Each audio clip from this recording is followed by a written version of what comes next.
السلام عليكم ورحمة الله وبركاته. إن الحمد لله نحمده ونصلي على رسوله الكريم أما بعد. সুপ্রিয় দ্বাদশ শ্রেণীর মানবিক শাখার শিক্ষার্থীবৃন্দ, আশা করি তোমরা আল্লাহর অসীম অনুগ্রহে ভালো আছো। যে যেখান থেকে আজকের এই ক্লাস শুনছো সকলকে স্বাগত জানাচ্ছি।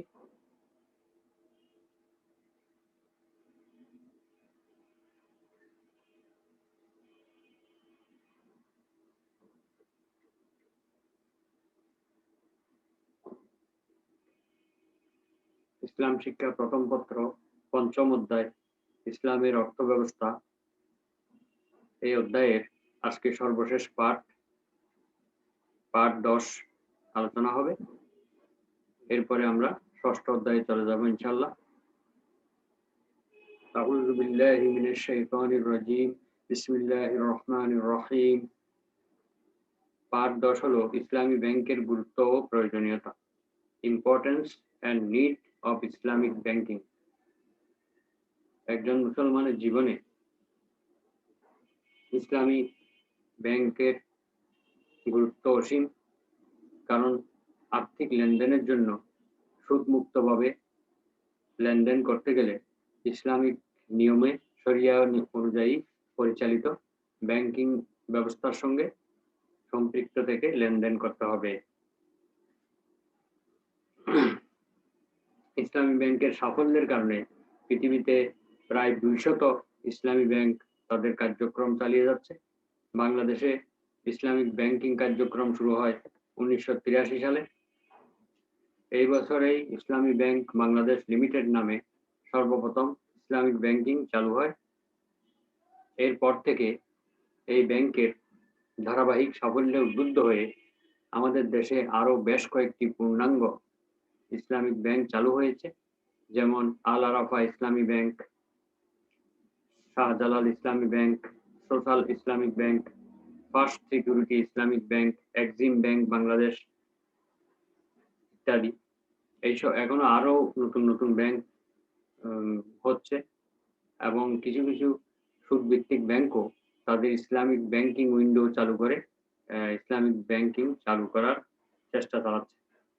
এইসব ইসলামী ব্যাংক সুনামের সাথে সর্বস্তরের গ্রাহকদের সেবা দিয়ে যাচ্ছে। নিচে আমরা ইসলামী ব্যাংকের গুরুত্ব আলোচনা করব। ইসলামী ব্যাংকের প্রধান গুরুত্ব হলো সুদমুক্ত লেনদেনের পরিবেশ সৃষ্টি। ইসলাম যেহেতু সুদকে হারাম করেছে, সুদমুক্ত লেনদেনের স্বার্থে ইসলামী ব্যাংকের প্রয়োজন এই জন্য অত্যন্ত বেশি।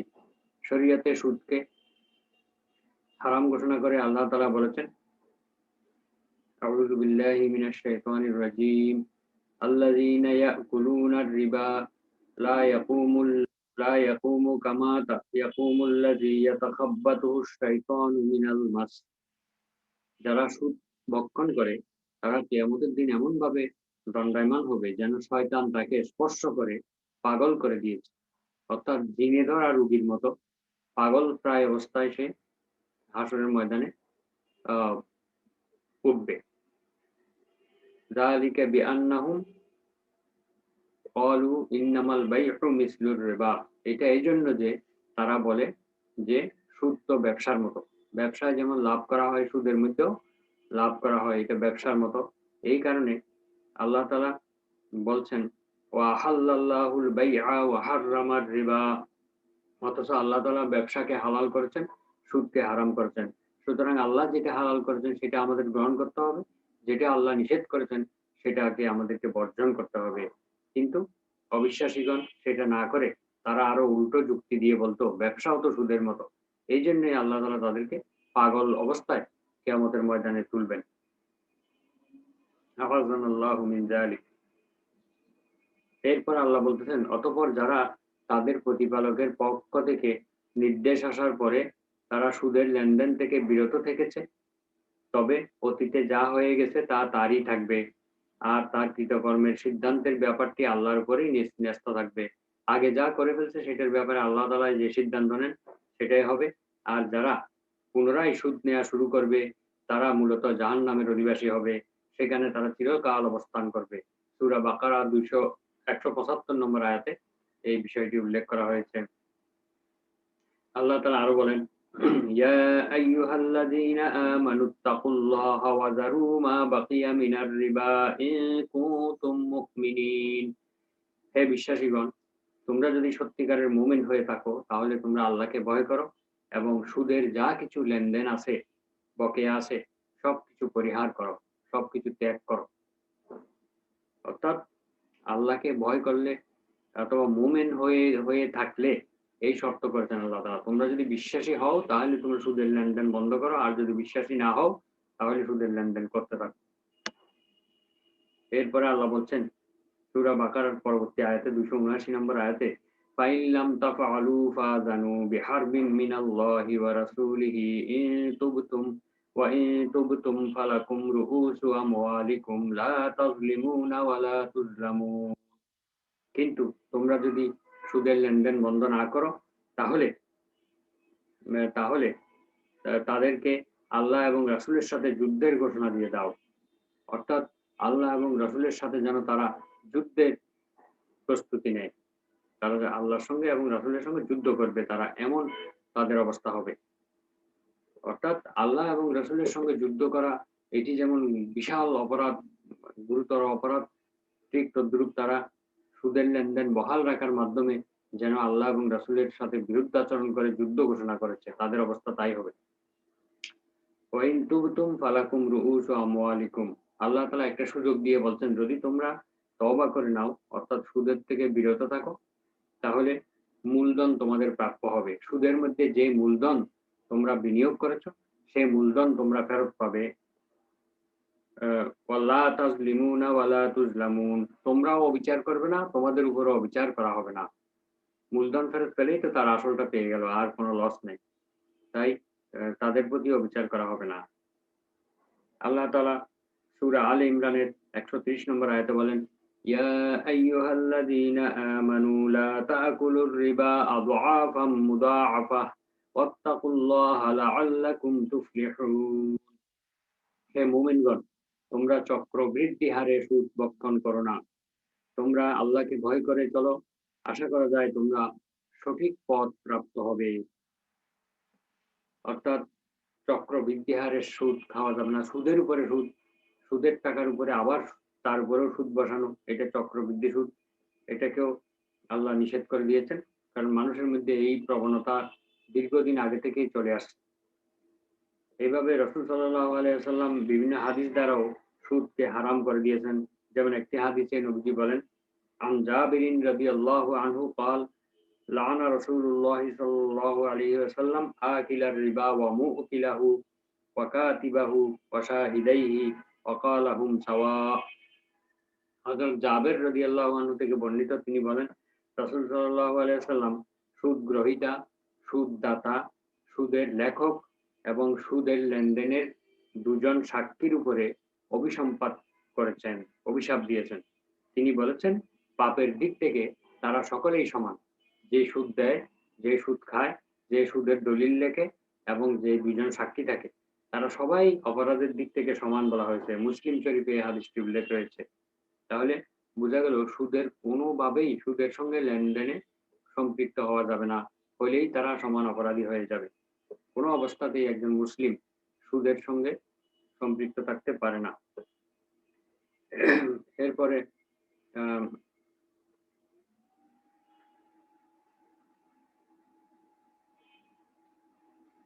আমরা এই আয়াতগুলো আলোচনা করে ফেলেছি।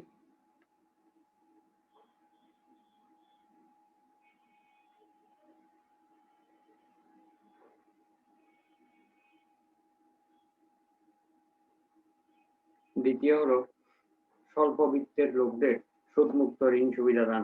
স্বল্পবিত্ত মানে যাদের সম্পদ কম, কম সম্পদওয়ালা লোকদেরকে সুদমুক্ত ঋণ সুবিধা দান এটি একমাত্র ইসলামী ব্যাংক করে থাকে। জামানত ছাড়া কোনো কিছু জমা না রেখে, বন্ধক না রেখে তাদেরকে আহ, বিনা সুদে তাদেরকে ঋণ দেয়া হয়। এই কাজটি মাধ্যমে সমাজের বহু লোক তাদের জীবিকা নির্বাহ করতে পারে। তারা ব্যবসা বাণিজ্য বিভিন্ন কুটির শিল্পের মাধ্যমে নিজেদেরকে স্বাবলম্বী করে গড়ে তুলতে পারে, যেখানে অন্যান্য ব্যাংক থেকে তারা ঋণ পায় না, সেখানে ইসলামী ব্যাংক সুদমুক্তভাবে তাদেরকে ঋণ দিয়ে স্বাবলম্বী হওয়ার সুযোগ দেয়।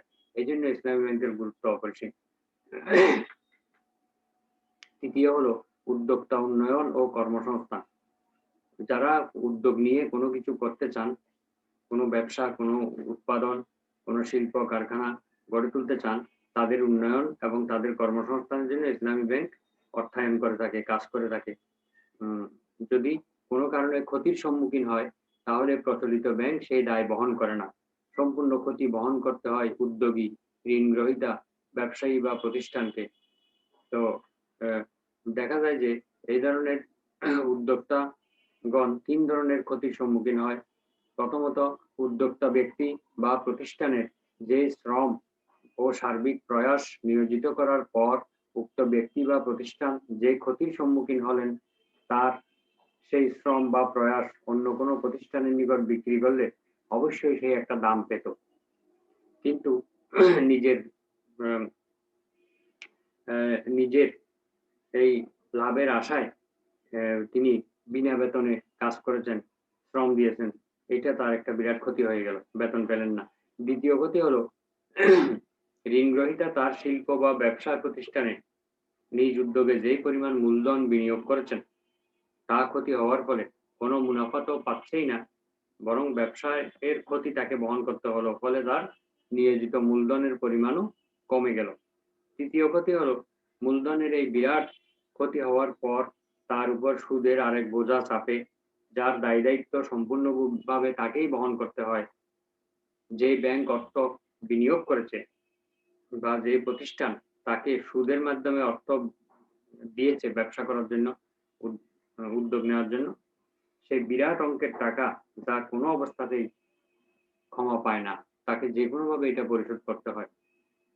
ইসলামী ব্যাংক ব্যবস্থা এই ধরনের হতাশাজনক অবস্থা থেকে মানুষকে রক্ষা করে, মানুষকে এবং যুব সমাজকে সম্মানজনক জীবিকার সন্ধান দেয়।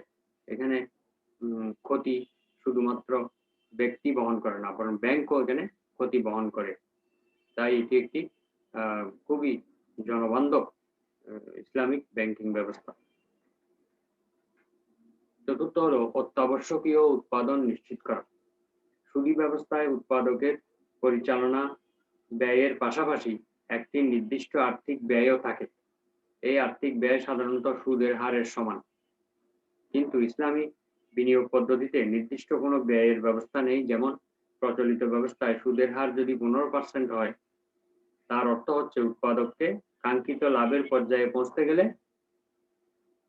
উৎপাদন খরচের বাইরে আরো 15% অতিরিক্ত লাভ করতে হবে, তাহলে সেই সুদের টাকা পরিশোধ করতে পারবে। অন্যভাবে বলা যায়, জাতীয় স্বার্থে একটি প্রকল্প যতই গুরুত্বপূর্ণ হোক না কেন, তা থেকে উপার্জনযোগ্য লাভের হার কমপক্ষে 15% না হলে সুদী ব্যবস্থায় সেই প্রকল্পে বিনিয়োগের কোনো সুযোগ নেই।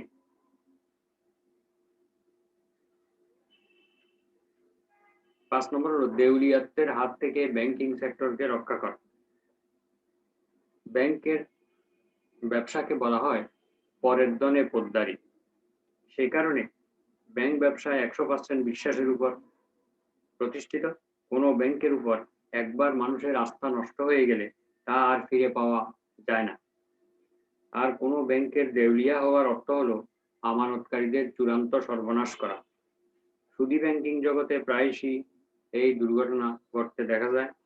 পৃথিবীতে কোনো ইসলামী ব্যাংক আল্লাহর অসীম রহমতে দেউলিয়া হয়নি, কারণ ইসলামী ব্যাংকের গঠন কাঠামোতে এমন উপাদান সন্নিবেশিত আছে যার ফলে একটি প্রকৃত ইসলামী ব্যাংক কখনো দেউলিয়া হতে পারে না। আর ধর্মীয় বিশ্বাসের দিক থেকে আমরা এটাও বলতে পারি যে এই ব্যাংকিং ব্যবস্থার উপরে আল্লাহ তাআলার করুণা বা রহমতের ছায়া রয়েছে। মুদ্রাস্ফীতি দূর করা। মুদ্রাস্ফীতি হলো অর্থের মূল্য কমে যাওয়া, পণ্যের মূল্য এবং বস্তুর মূল্য বেড়ে যাওয়া।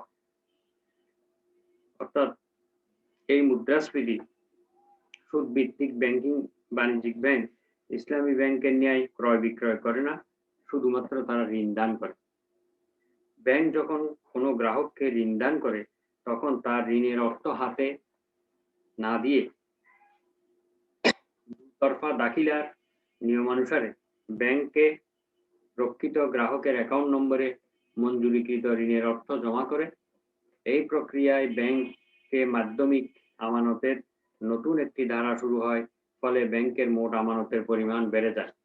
অপরদিকে বাণিজ্যিক ব্যাংকের ঋণদাতা ক্ষমতা যেহেতু আমানতের পরিমাণের উপর নির্ভরশীল, তাই ঋণের এই ধরনের প্রক্রিয়া বৃদ্ধি পেলে বাণিজ্যিক ব্যাংকের ঋণদান ক্ষমতাও বেড়ে যায়। ইসলামী ব্যাংক অর্থের লগ্নি করেন না, বরং পণ্যের বেচাকেনা করাই ইসলামী ব্যাংকের মূল ভিত্তি। এই ধরনের বিনিয়োগ মুদ্রাস্ফীতি সৃষ্টি তো করেই না, বরং মুদ্রাস্ফীতি নিয়ন্ত্রণে সহায়ক ভূমিকা পালন করে।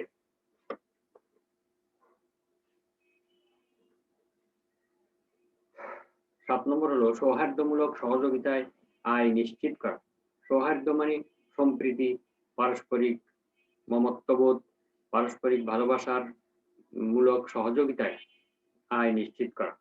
ইসলামী ব্যাংক ঝুঁকিতে অংশগ্রহণ করে মূলত উদ্যোক্তাকে শুধু উৎসাহিতই করে না, বরং ব্যাংক তার অভিজ্ঞতা এবং বিশেষজ্ঞ পরামর্শ এবং তত্ত্বাবধান করার মাধ্যমে গ্রাহকের ব্যবসার সাফল্য নিশ্চিত করতে চায়। গ্রাহক যদি ব্যবসায় সাফল্য লাভ করে তাহলে সে ব্যাংকের বিনিয়োগ পরিশোধ করতে পারবে, নিজে স্বাবলম্বী হবে। এই জন্য ইসলামী ব্যাংক তাকে সহযোগিতা করে। ইসলামী বিনিয়োগ পদ্ধতিতে গ্রাহকের ব্যবসার সাফল্য ও ব্যর্থতার সাথে ব্যাংকের স্বার্থ জড়িত আছে, তাই ব্যাংক তাকে সহযোগিতা করে। তারপরে হলো 8 নম্বর হলো জাতীয়ভাবে সঞ্চয় বৃদ্ধি। এই দেশের শতকরা 90% মুসলমান হওয়ার কারণে ইসলাম সকল প্রকার সুদকে চূড়ান্তভাবে হারাম করার কারণে এই জাতীয়ভাবে সঞ্চয় বৃদ্ধি করার জন্য একমাত্র ইসলামী শরিয়া পদ্ধতিতেই আর্থিক লেনদেন করতে হবে, ব্যাংকিং ব্যবস্থা পরিচালনা করতে হবে। কারণ আল্লাহ তাআলার পক্ষ থেকে সুদ ভক্ষণকারীদের বিরুদ্ধে যুদ্ধ ঘোষণা করা হয়েছে। হাদিস শরীফে সুদের লেনদেন করাকে ব্যভিচারের সাথে তুলনা করা হয়েছে এবং সুদের সাথে সম্পৃক্ত ব্যক্তিদের উপরে অভিসম্পাত করেছেন মহানবী সাল্লাল্লাহু আলাইহি ওয়াসাল্লাম। এই দেশের মানুষ স্বভাবগতভাবে খুবই ধর্মপ্রাণ বিধায় দেশের বিরাট সংখ্যক মানুষ সুদের ভয়ে কখনোই প্রচলিত সুদভিত্তিক লেনদেন করতে চায় না। কেবল অধিক সংখ্যক ইসলামী ব্যাংক প্রতিষ্ঠার মাধ্যমে এই সঞ্চয় সংগ্রহ করা যাবে এবং উৎপাদনমুখী খাতে বিনিয়োগ করা সম্ভব হবে এবং এভাবে জাতীয়ভাবে সঞ্চয় বৃদ্ধি পাবে, প্রবৃদ্ধি বৃদ্ধি পাবে, মানুষ আর্থিকভাবে স্বাবলম্বী হবে। 9 নম্বর হচ্ছে আয়ের বৈষম্য হ্রাস, অর্থাৎ মানুষের মধ্যে আয়ের যে বিরাট বৈষম্যতা রয়েছে, কেউ লক্ষ লক্ষ টাকা ইনকাম করে, আবার কেউ 10 টাকাও ইনকাম করতে পারে না। এই ধরনের বৈষম্য ইসলামী ব্যাংকিং পদ্ধতিতে নেই, বরং একটি হ্রাস করে। সাধারণ ব্যাংকে মুদ্রাস্ফীতি ঘটলে যেই লাভ দাঁড়ায় তার সবটুকুর মালিক হয় ব্যবসায়ী। আর ইসলামী ব্যাংক সবার মধ্যে ভারসাম্য রক্ষার জন্য, অর্থনৈতিক ভারসাম্য আনার জন্য কাজ করে।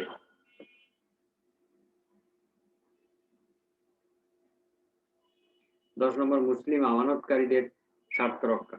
ব্যাংকে যারা টাকা জমা রাখেন বিভিন্ন পদ্ধতিতে, তাদেরকে আমানতকারী বলা হয়। তো মুসলমান আমানতকারী অর্থাৎ মুসলিম ও মুসলিম সবার স্বার্থ রক্ষা করার জন্যই হচ্ছে ইসলামী ব্যাংকের গুরুত্ব সবচেয়ে বেশি। মুসলমানদের মধ্যে যারা সুদী ব্যাংকে টাকা জমা রাখে তাদের অনেকেই ধর্মীয় কারণে জমাকৃত অর্থের উপরে সুদ গ্রহণ করেন না, যার অর্থ হলো ক্ষুদ্র আমানতকারীগণ তাদের ঈমান রক্ষার প্রয়োজনে আমানতের উপর ন্যায্য প্রাপ্য থেকে তারা বঞ্চিত হয়ে যাচ্ছে। ফলে ব্যাংকের মালিকদের কাছে এমন কিছু অর্থ থেকে যাচ্ছে যার হকদার সে নয়। তাছাড়া সুদী ব্যাংকে জমাকৃত অর্থে সুদ গ্রহণ না করলেও তা যে সুদী লেনদেনে সহায়তা করছে তা অস্বীকার করার কোনো উপায় নেই। এই ব্যবস্থায় একজন পরহেজগার, মুত্তাকি, দিনদার গ্রাহক নিরুৎসাহিত হতে বাধ্য হয়। দেশে ইসলামী ব্যাংক কর্মরত থাকলে মুমিন আমানতকারীগণ তাদের আমানতের উপরে যে অর্থ তারা লাভ করবে সেটা থেকে তারা বঞ্চিত হতো না, বরং সেটা গ্রহণ করার মাধ্যমে তার এই অর্থ সে আরো বিনিয়োগ করে সমাজে, দেশে অর্থের পরিমাণ বাড়িয়ে দিত, অর্থাৎ জাতীয় সঞ্চয় বৃদ্ধি করত এবং নিজেও স্বাবলম্বী হতো, দেশের মানুষেরও উপকার হতো।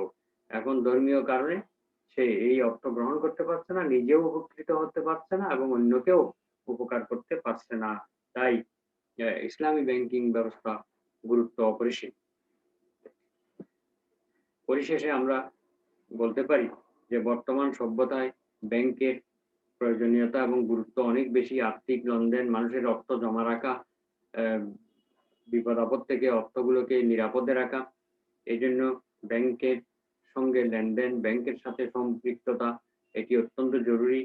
ব্যাংক ব্যতীত অভ্যন্তরীণ ও আন্তর্জাতিক লেনদেন কোনোভাবেই সম্ভব হবে না। আমদানি-রপ্তানি কার্যক্রম পরিচালনা করা অসম্ভব হয়ে দাঁড়াবে। সুদী ব্যাংকগুলোর মাধ্যমে উপকৃত হচ্ছে না তা নয়, তবে উপকারের চেয়ে ক্ষতিগ্রস্ততাই সবচেয়ে বেশি। ব্যাংকগুলো যদি সুদ প্রথাটি রহিত করে মানুষের জন্য একটি কল্যাণকর প্রতিষ্ঠানে পরিণত হয়, তাহলে মানুষের জন্য কল্যাণ হয়। এদিকে সুদ মানুষের মনুষ্যত্বকে ধ্বংস করে দেয়। তাই ইসলাম সর্বপ্রকার সুদকে হারাম করেছে। বিশেষ করে ইসলামী শরিয়ার নিষিদ্ধ হওয়ার কারণেই এই সুদ থেকে আমাদেরকে দূরে থাকা উচিত এবং শরঈ কারণ ছাড়াও মানুষের সামাজিক, অর্থনৈতিক, রাজনৈতিক এবং নৈতিক নানাবিধ কারণে ইসলামী ব্যাংকের প্রয়োজনীয়তা রয়েছে এবং ইসলামিক ভিত্তিতে লেনদেন করা আমাদের কর্তব্য, অপরিহার্য। কারণ গুনাহ থেকে বাঁচার জন্য, আল্লাহ এবং রাসূলের সঙ্গে যুদ্ধ করার মতো অপরাধ থেকে বাঁচার জন্য, ব্যভিচার মতো গুনাহ থেকে বাঁচার জন্য, আল্লাহ রাসূলের অভিসম্পাত থেকে রক্ষা পাওয়ার জন্য এই সুদ থেকে আমাদেরকে বিরত রাখতে হবে। তো আজকের ক্লাস আমরা এখানেই সমাপ্ত করলাম। সবার সুস্বাস্থ্য এবং দীর্ঘায়ু কল্যাণ কামনা করে এখানে শেষ করছি। সুবহানাকা আল্লাহুম্মা ওয়া বিহামদিকা আশহাদু আল্লা ইলাহা ইল্লা আনতা আস্তাগফিরুকা ওয়া আতুবু ইলাইক। আসসালামু আলাইকুম ওয়া রাহমাতুল্লাহি ওয়া বারাকাতুহু।